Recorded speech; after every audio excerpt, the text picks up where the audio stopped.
pour une petite présentation de Sébastien. Vas-y, Muriel. Alors voilà, en fait, j'ai lu le dernier livre de Sébastien, Partir chez soi, changer de regard, s'ouvrir à l'inattendu.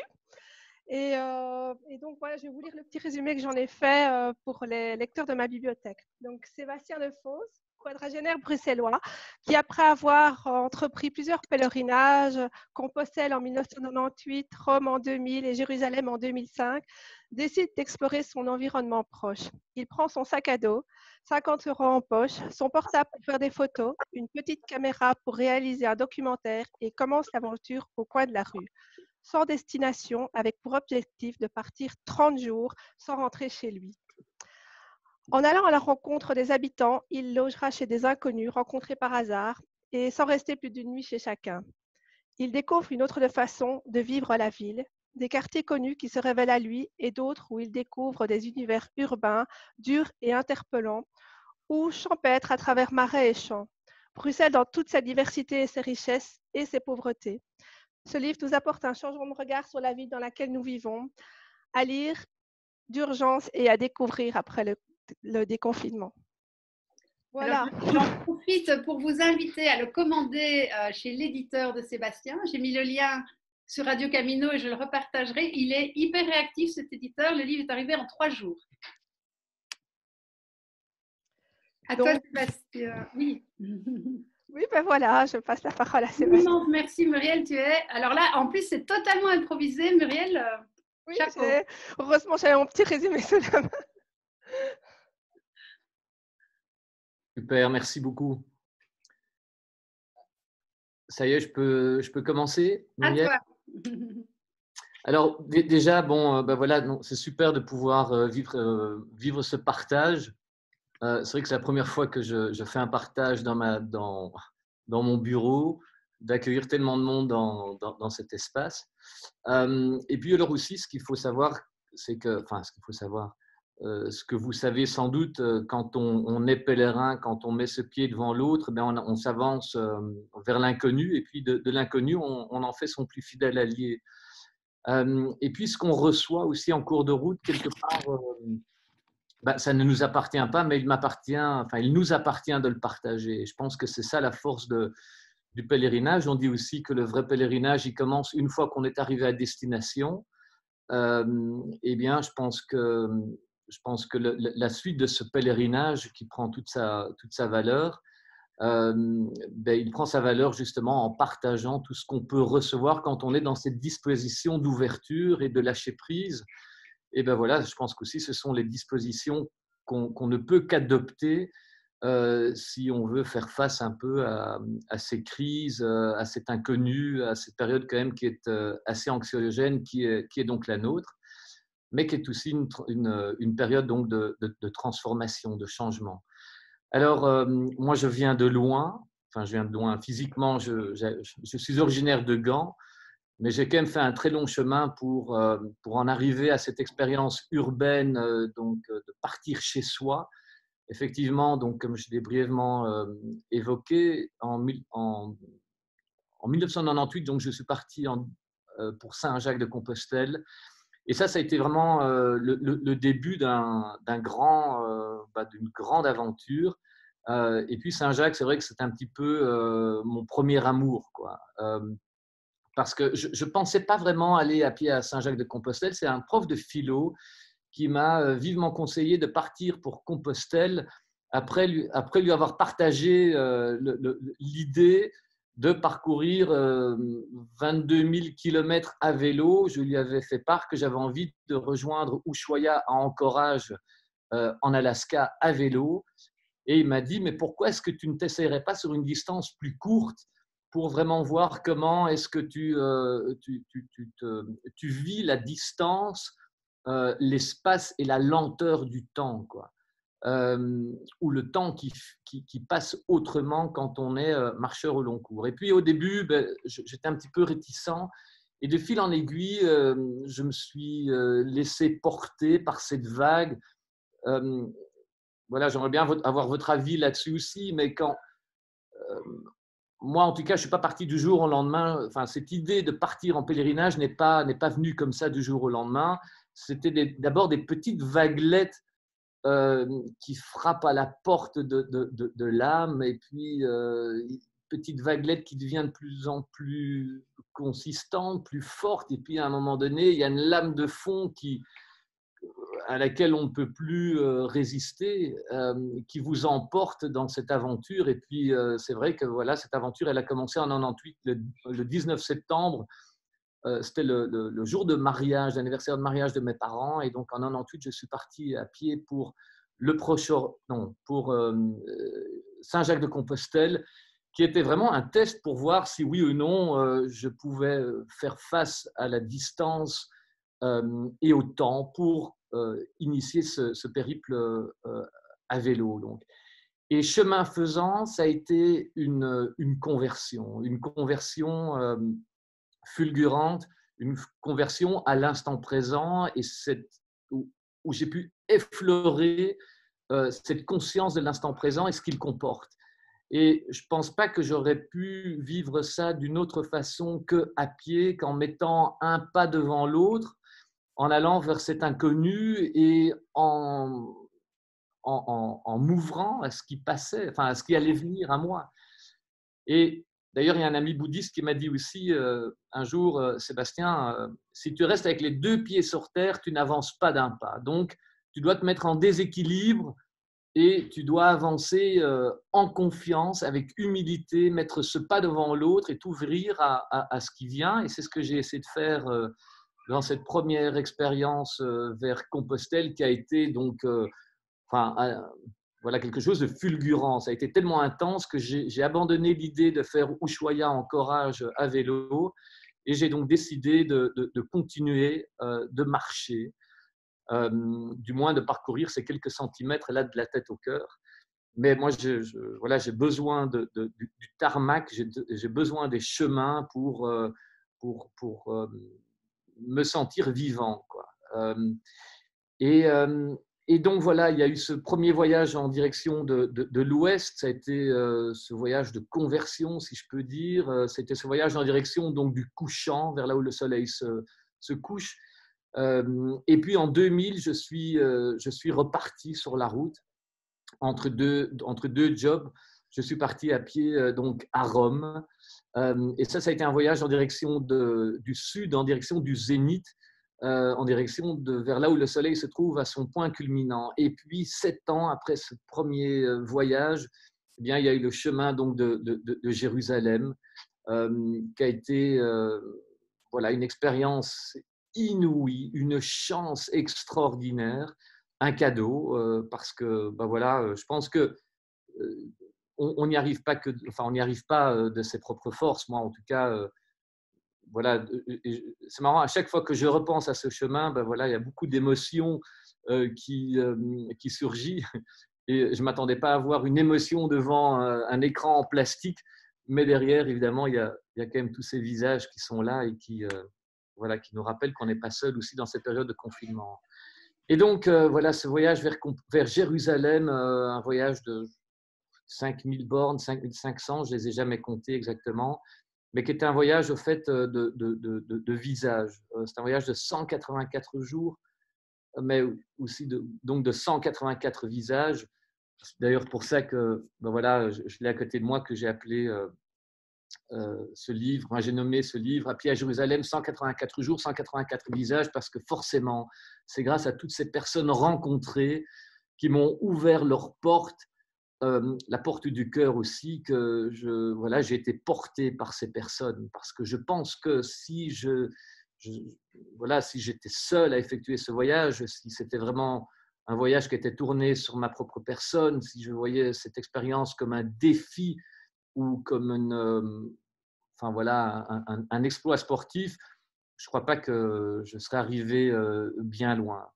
Et c'est ça qui est fantastique, c'est que à chaque fois qu'on s'approche d'une frontière réelle ou symbolique, parce que Dieu sait combien de frontières on traverse quand on va vers le Proche-Orient à pied, à chaque fois on vous dit fais attention dans le prochain pays, dans le prochain continent ou la prochaine région, parce qu'ils sont comme ça, et donc c'est pas bon de passer par cet endroit-là.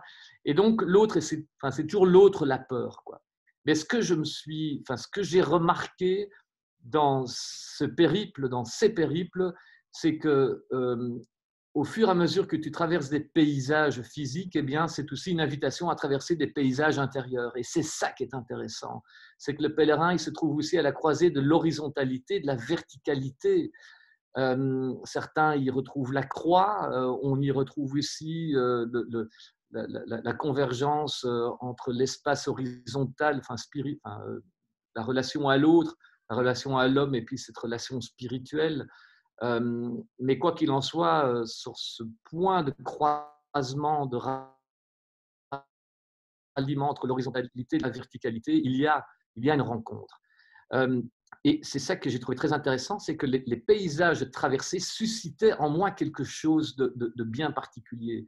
Alors, parfois, on n'a pas envie d'y aller, on n'a pas envie de traverser certains paysages parce qu'ils ne sont pas inspirants, comme des grandes zones périurbaines qu'on connaît tous quand on fait le pèlerinage de Saint-Jacques-de-Compostelle, ou bien par exemple Léon, Burgos, c'était des grandes zones urbaines qui ne sont pas toujours très intéressantes. Et puis mon arrivée vers Istanbul, c'était 80 km de zones périurbaines qu'on doit se taper. Et puis c'est comme marcher sur le ring en pleine heure de pointe. Il n'y a rien d'intéressant, pense-t-on, de prime abord, qu'on puisse vivre là-bas. Mais ce qui est intéressant, c'est qu'au fait, ce qu'on y vit, c'est d'abord et avant tout nos propres résistances. Et donc, ce que j'ai trouvé intéressant dans cette expérience vers Jérusalem, c'est que c'était aussi un voyage au-delà de mes résistances. C'était une exploration de mes résistances et de voir qu'est-ce qui se cache derrière ces résistances. Et c'est un peu ça que j'ai voulu vivre aussi dans cette expérience urbaine dans Bruxelles, que j'ai eu la chance de vivre il y a donc 1 an, où je suis parti marcher pendant 1 mois dans ma propre ville, donc Bruxelles, là où je vis, là où j'ai connu la routine, le non-sens d'une vie frénétique, qu'on connaît tous, j'imagine. Et puis alors aussi ce point culminant du métro boulot dodo et qui est vraiment parfois mortifère, quoi. Où c'est la nuit des sens, où on ne voit plus, on ne ressent plus rien parce qu'on est dans une routine à l'état brut. Et donc, voilà, j'ai connu ça dans Bruxelles aussi. Et comment est-ce que je suis venu précisément à cette expérience de marche dans Bruxelles? C'est parce qu'effectivement, il y a eu ces pèlerinages extraordinaires que j'ai eu la chance de vivre, mais il y a aussi donc la routine et le manque de sens que j'ai vécu dans un dernier boulot que j'ai eu à Molenbeek de 2012 environ jusqu'à 2017, où je travaillais dans l'intégration. Et puis au début de l'association pour laquelle je travaillais était chouette, on faisait du bon boulot. Et alors cette association, elle a été absorbée par une grosse structure flamande. C'est devenu une structure presque étatique, politique, dirigée par la NVA, que vous connaissez, je ne sais pas si tout le monde connaît en France ou ailleurs, mais sans doute, qui est un parti avec lequel j'ai parfois du mal. Et donc, c'était devenu une structure donc plutôt politisée, et de plus en plus, mon boulot, ça ressemblait vraiment à un boulot très routinier, où on ne peut pas prendre le lead, on ne peut pas choisir, on ne peut pas décider, il faut toujours demander à une hiérarchie, etc. Donc, il y a énormément de choses à faire dans ces quartiers-là. Et puis, je sentais que je perdais pied. Et à un moment donné, j'ai même dit à ma femme, il faut que je tienne dans 23 ans ou 25, je ne sais plus, voilà, je peux aller à la pension, quoi. Et là, il y a ma femme qui me regarde et elle me dit, mais attends, est-ce que c'est Sébastien? C'est bien celui avec qui je me suis marié qui dit ça? Je ne le reconnais plus vraiment, quoi. Et c'est vrai que je me reconnaissais plus vraiment non plus, quoi. Il y a beaucoup de choses à dire là-dessus. Et alors, qu'est-ce que j'ai fait? J'ai commencé à me déplacer pour aller au boulot, non plus en transport en commun, non plus à vélo aussi, mais j'ai pris le temps pour y aller le plus que possible à pied. J'habite à 5 km environ de mon boulot de l'époque. Et puis, j'ai commencé à marcher un premier jour, second jour, puis une semaine, et puis je continuais. Et puis, je renouais un petit peu à ce pèlerin en moi. Et je me rendais compte d'une chose assez intéressante, c'est que ben voilà, dans la ville, il n'y avait plus mes paysages, ces paysages que je chérissais, que je léchais du regard, qui m'en disaient plus sur moi-même que je voulais bien le croire. Mais en revanche, il y a des visages. Et je me suis rendu compte que les visages opéraient la même incidence sur mon état émotionnel que des paysages rencontrés. Et qu'est-ce que j'ai commencé à faire? J'ai commencé à accueillir ces visages. Enfin, je suis dans un lapsus, mais il n'est pas très. C'est pas un grand lapsus. Mais j'ai commencé à accueillir ces visages comme si je traversais des paysages. Et je me suis laissé toucher par ces visages et j'ai commencé à renvoyer une intention positive à ces visages. Aussi bien qu'après un moment donné, j'ai vraiment eu cette impression que je renouais à ce pèlerin en ne faisant pas uniquement une marche horizontale, mais aussi en faisant quelque part une marche verticale, quoi. Être à l'écoute de ce que le visage de l'autre suscite en moi.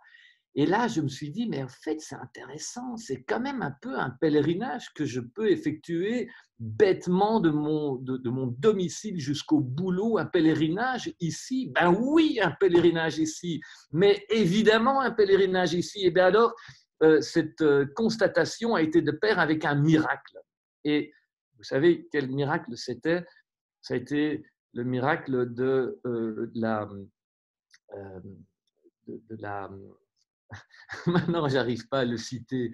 C'est quand on se fait licencier, au fait. Il y a eu un plan de licenciement, il y a eu 170 personnes qui ont dû être licenciées. Et puis, sans trop réfléchir, j'ai levé la main et j'ai dit, je veux être pris dans ceux qui sont licenciés. Je suis retourné à la maison presque en courant. J'ai dit à ma femme, je vais être licenciée. Elle m'a dit, mais c'est fantastique, c'est génial, je t'aime, c'est beau, la vie est belle, tu vas être licenciée. Et puis après, je me suis dit, mais au fait, oui, je vais être licencié. Ben, c'est pas rien. En attendant, j'ai quand même 3 enfants, quoi. Oui, bon, ben, allez, essayons d'être nouveaux pèlerins, quoi. Le pèlerin, c'est celui qui avance dans l'inconnu avec un cœur confiant. Allez, on est nouveaux pèlerins. C'est reparti. Je suis un pèlerin ici. Et il y a eu ce plan de licenciement. Et puis, quelques mois après, ben voilà, je ne devais plus aller au boulot. Bon, il y a eu un arrangement financier qui m'a quand même permis de tenir. Mais étant donné que j'avais des enfants, je ne voulais plus partir au loin. Je voulais repartir, faire un voyage ou un pèlerinage, mais plus partir au loin. Et en fait, avec ma femme Jessica, on s'est dit, mais pourquoi est-ce que tu ne partirais pas ici, en fait moi qui ai la chance de pas mal voyager, de pas mal bouger, pourquoi est-ce que je ne partirais pas juste au coin de la rue et vivre l'aventure dans la ville où j'ai connu la routine, où je vis, mais en essayant de maintenir cet état d'esprit de pèlerin. Et donc, les consignes, c'était quoi? C'était donc de partir pendant 1 mois dans ma propre ville, de ne pas revenir le soir chez moi, de ne jamais rester 2 nuits consécutives au même endroit, donc de ne rien planifier, de ne rien organiser, de ne pas aller dormir chez des personnes qui m'invitent via les réseaux sociaux à dormir chez elles. Pourtant, j'avais déjà suivi un cours chez Amarante sur les réseaux sociaux. Donc, j'aurais pu être pro et étendre mon réseau comme ça et mes possibilités d'aller dormir chez pas mal de monde. Mais non, je ne voulais pas aller dormir chez des personnes qui me proposaient d'aller dormir chez elles parce que je voulais vivre la rencontre non planifiée. Je voulais la vivre en essayant d'être le plus présent possible dans cet instant présent. Et surtout aussi, donc, de ne rien planifier, de ne rien organiser.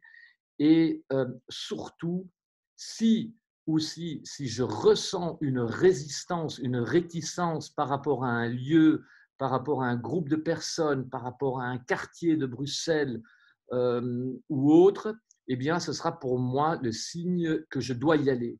Donc, mes résistances, mes réticences seront donc une direction. Et donc, je suis parti de chez moi il y a 1 an, c'était au mois de mai, je suis parti le 14 mai, je pense.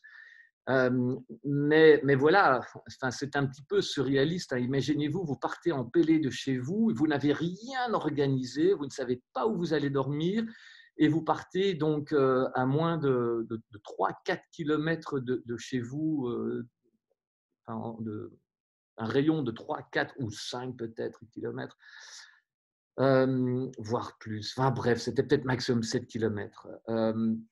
Mais c'était très curieux. Donc imaginez-vous, vous partez, vous fermez la porte de chez vous, mais est-ce que vous partez à gauche ou vous partez à droite? C'est la première question en fait, qui m'est venue, mais où est-ce que je vais en fait? Et je ne me rendais pas compte que ça allait être aussi bizarre de partir chez soi, mais sans avoir de plan en fait. Et donc, la plus grande difficulté, c'était ça. Mais tant que je n'étais pas parti, eh bien, je ne m'en rendais pas compte que ça allait être ça. C'était de ne pas avoir de direction. Quand on va à pied à Saint-Jacques, Rome, Assise ou au Mont-Kalash ou ailleurs, eh bien, on va vers quelque part. On a notre direction, on a notre pèlerinage. Or que ici, j'étais en pélé, mais pour la première fois de ma vie, je ne savais pas où était ma destination. Alors là, ça a été vraiment quelque chose de très déconcertant. Et donc, la première nuit, bon, je ne veux pas, comment dire, enfin, raconter mes 30 nuits, parce que sinon, ça va durer un peu trop longtemps, mais la première nuit, enfin, le premier jour, je marche en direction du sud. C'était peut-être une vieille habitude qui m'était restée de mon pèlerinage vers Jérusalem. Je vais vers le sud, je vais vers un parc qui s'appelle le parc des étangs Mellart.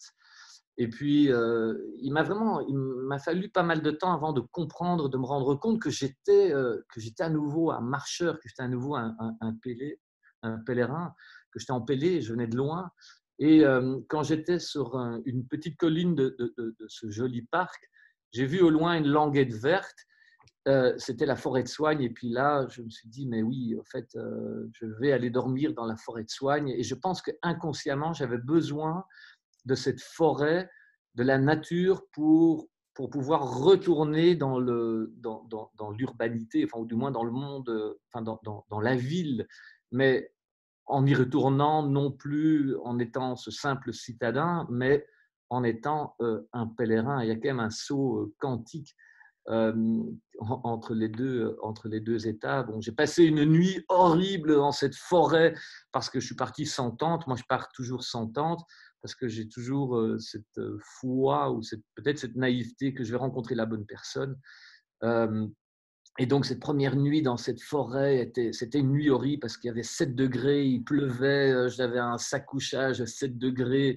Tu parles, quoi, 7 degrés confo, enfin, je me les suis pelés. Et puis, au milieu de la nuit, je me suis réveillé, enfin, pas réveillé, j'étais toujours réveillé, j'avais un mal de crâne et je me dis, mais comment est-ce que je vais tenir pendant 30 jours dans ma propre ville? Mais c'est complètement insensé, mais enfin, ça n'a pas de sens, quoi, ça n'a pas de sens. Et c'est ça, au fait, aussi, ce pèlerinage, c'est comment trouver du sens quand on pense qu'il n'y en a plus ou pas, quoi. Et donc, c'était intéressant, mais pas évident, parce que je me suis rendu compte pour la première fois de ma vie, je changeais complètement mon rapport à mon environnement familier, donc Bruxelles, où je quittais ce rapport fonctionnel à la ville, c'est-à-dire quand je traverse la ville, je la traverse parce que je dois me rendre au boulot, parce que j'ai un rendez-vous, je vais aller boire un verre avec un ami, je vais au théâtre ou que sais-je. Le fait d'avoir sa direction, eh bien, toute notre attention est portée vers cette direction et quelque part, dans le chemin de là où je suis pour aller vers mon objectif, qu'est-ce qui se passe entre ces deux instants? Est-ce que je suis vraiment là dans ce déplacement? Eh bien, je me rendais compte qu'en fait, non, je n'étais pas là, pas vraiment présent dans ces déplacements urbains. Et donc, maintenant, je suis là en tant que pèlerin dans ma ville. Je n'ai pas de direction. Mon rapport à la ville a complètement changé. Je n'ai plus de rapport fonctionnel à la ville. Et donc, en empruntant les mêmes rues que j'empruntais habituellement, eh bien, le rapport que j'avais était complètement différent. Et donc, ça m'a renvoyé vers une certaine vulnérabilité ou fragilité, je pense. Et cette fragilité ou cette vulnérabilité m'a permis de percevoir des choses que je n'avais pas perçues auparavant. Bon, évidemment, percevoir des choses physiques, urbaines, des bâtiments, des détails, peut-être des rues que je n'avais pas vues auparavant, des détails, etc. Mais ça m'a permis aussi de me rendre compte à quel point Bruxelles est une ville très intéressante, passionnante, mais quelque part, c'est aussi une ville qui est éminemment fracturée. Je me suis rendu compte à quel point cette ville est totalement fracturée. Et donc, c'est quoi ces fractures? Ce sont toutes ces réalités qui coexistent, qui se frôlent, mais qui, quelque part, ne se rencontrent pas vraiment. Et donc, qu'est-ce qui se passe quand il n'y a pas ces rencontres? Eh bien, quelque part, il y a des fractures, ou quand il y a cette indifférence, il y a ces fractures. Et dans ces fractures s'installe donc cette indifférence ou le vide. Et dans ce vide s'installe donc une peur. Et, voilà, donc je me suis rendu compte davantage de cela. Et donc, je me suis rendu compte aussi que, voilà, ce pèlerinage, étant donné qu'il était intérieur aussi, je me suis aussi rendu compte, en voyant ces fractures extérieures, ces fractures urbaines, que cela suscitait aussi mes propres fractures, c'est-à-dire mon incapacité de trouver la paix vraiment là où je suis. Et ce que je n'ai peut-être pas dit aussi, dans une des contraintes, enfin pas une des contraintes, mais une des propositions que je m'étais faite dans ce pèlerinage, c'était d'essayer de maintenir un regard positif, empathique et même, allez, j'ai employé le terme, bénissant. C'est-à-dire qu'en chaque circonstance, je vais essayer d'être empathique, bienveillant et de bénir la personne que je vais croiser sur mon chemin. Alors, c'est un mot qui est très chargé, hein, bénir, mais c'est aussi un mot qui est magnifique, benedicere, c'est-à-dire vouloir ou dire le bien pour la personne que tu croises.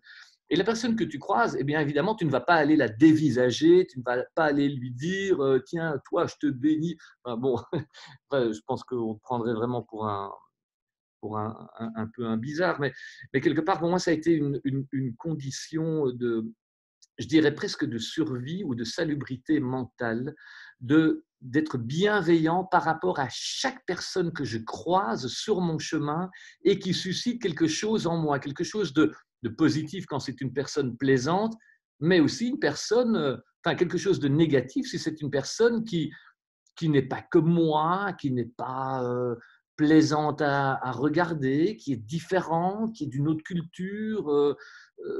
Voilà, toutes ces invectives qu'on m'avait lancées.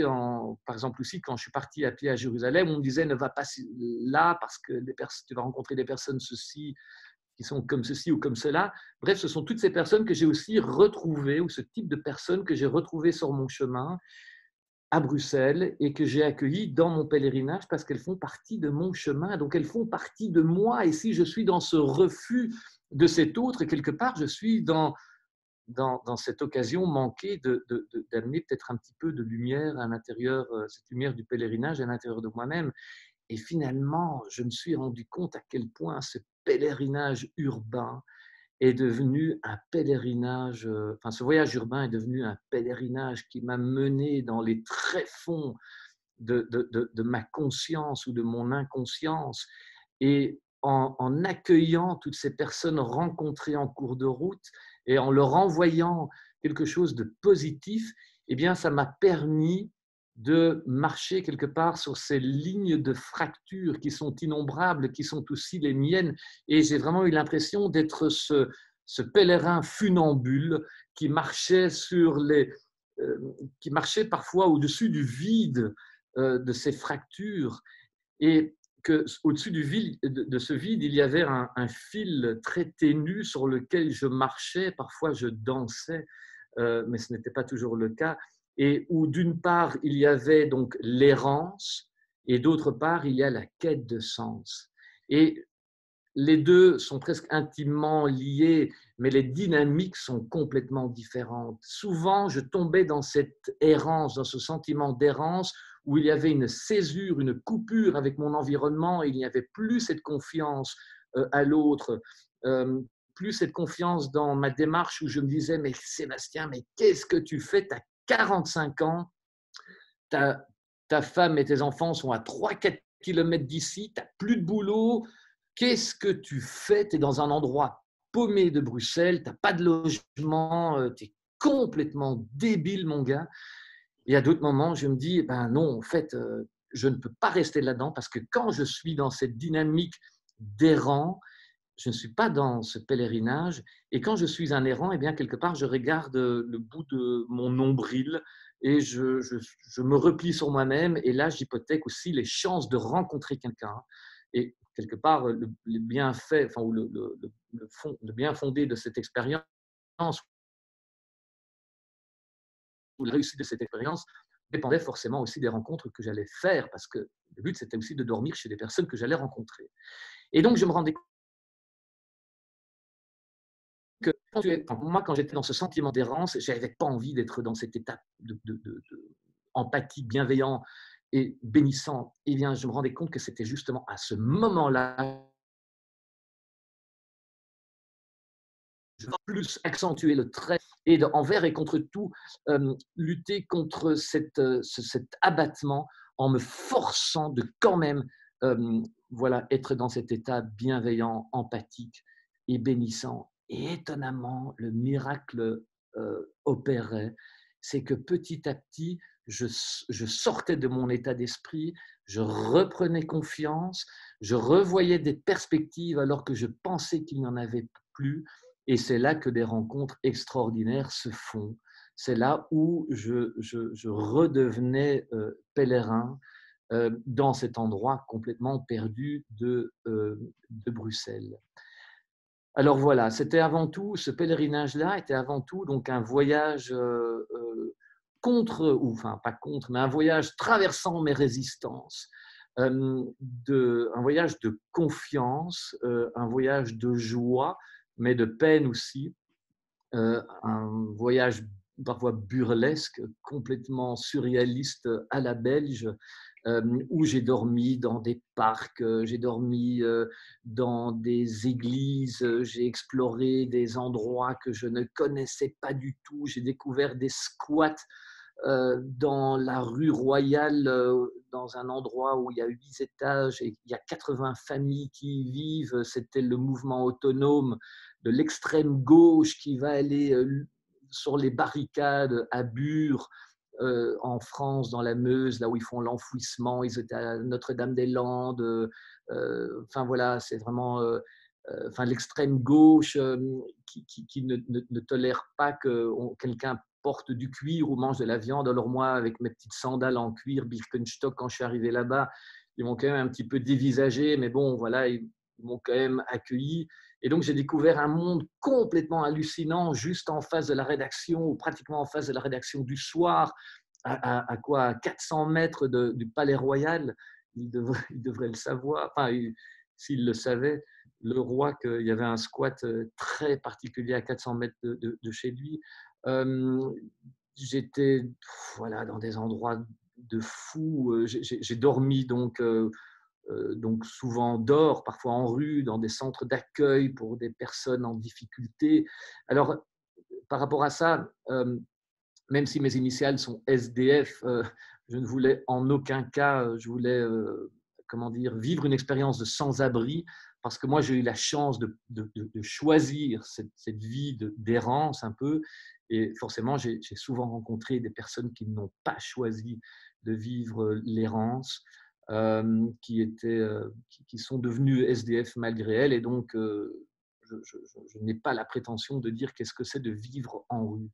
Mais il y a eu des petits moments de frayeur aussi, notamment quand j'ai été accueilli dans un centre et un des coordinateurs, un centre d'accueil de personnes en difficulté, enfin, en grande précarité, un des coordinateurs m'a dit bon, ce que tu fais, Sébastien, c'est bien gentil, mais sache quand même qu'il y a certains dangers liés à la rue, surtout quand on ne connaît pas les codes. Il m'expliquait qu'il y a quelques mois de cela, bien, un garçon a voulu vivre cette expérience d'être un SDF et il a eu la malchance d'être tombé sur une bande voilà, de gens peu fréquentables qui lui ont coupé 2 phalanges au sécateur, quoi.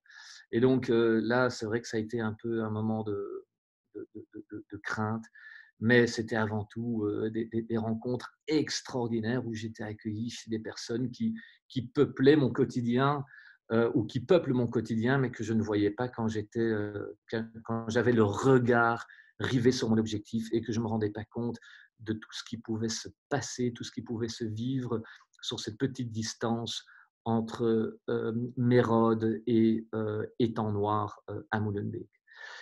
Voilà, alors je ne sais pas combien de temps j'ai parlé. Peut-être que… C'est pas assez, on est tous à t'écouter. Oui, c'est toi qui le dis, hein, on n'a pas les micros. Mais peut-être que, voilà, peut-être qu'on peut faire réagir, je sais pas, les pèlerins parmi nous pour voir dans quelle mesure cette expérience se rapproche un petit peu de la leur ou pas, ou en quoi est-ce différent.